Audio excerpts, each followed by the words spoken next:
ఆత్మబంధువులందరికీ నా యొక్క ఆత్మ ప్రణామములు. మాస్టర్స్, నేను మీ లలిత.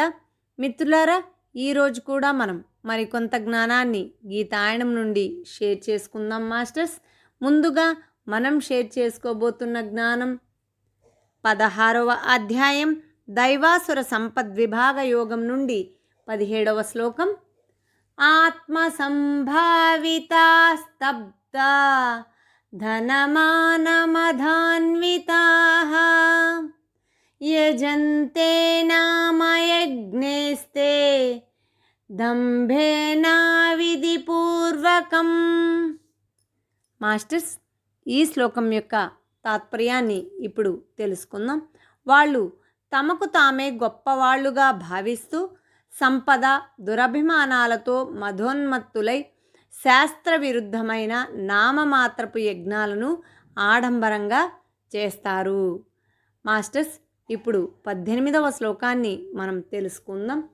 అహంకారం బలం దర్పం కామం క్రోధం చ సంశ్రితాః మామాత్మా పరదేహేషు ప్రద్విషంతోభ్యసూయకాః. మిత్రులారా, ఈ శ్లోకం యొక్క తాత్పర్యాన్ని ఇప్పుడు తెలుసుకుందాం. అహంకారం, బలం, దర్పం, కామక్రోధాలు మొదలైన దుర్గుణాలు కలిగి అసూయతో ఇతరులను నిందిస్తూ ఇతరుల యొక్క దేహాలలో సుస్థిరుడనై ఉన్న నన్ను ద్వేషిస్తూ ఉంటారు. మాస్టర్స్, ఇప్పుడు 19వ శ్లోకాన్ని తెలుసుకుందాం.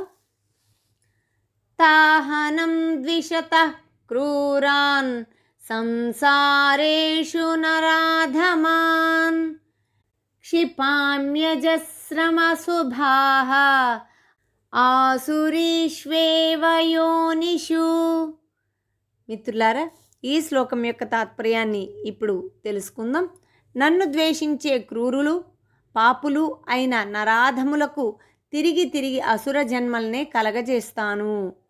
మాస్టర్స్, ఇప్పుడు 20వ శ్లోకాన్ని తెలుసుకుందాం.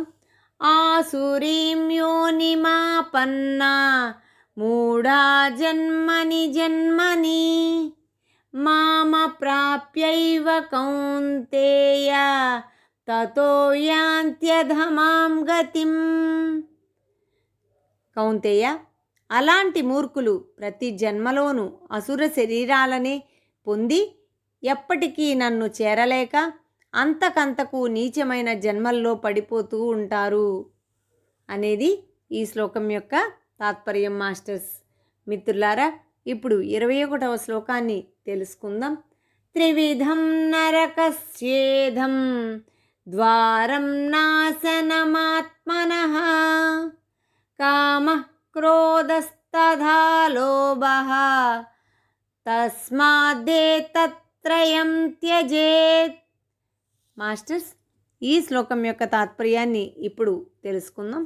కామ క్రోధ లోభాలు 3 నరక ద్వారాలు, ఆత్మనాశన కారకాలు. అందుచేత ఆ మూడింటిని విడిచిపెట్టాలి. మాస్టర్స్, ఇప్పుడు 22వ శ్లోకాన్ని మనం తెలుసుకుందాం. ఏతైర్విముక్తః కౌంతేయ తమోద్వారైస్త్రిభిర్నరః ఆచరత్యాత్మనః శ్రేయః తతో యాతి పరాం గతిం.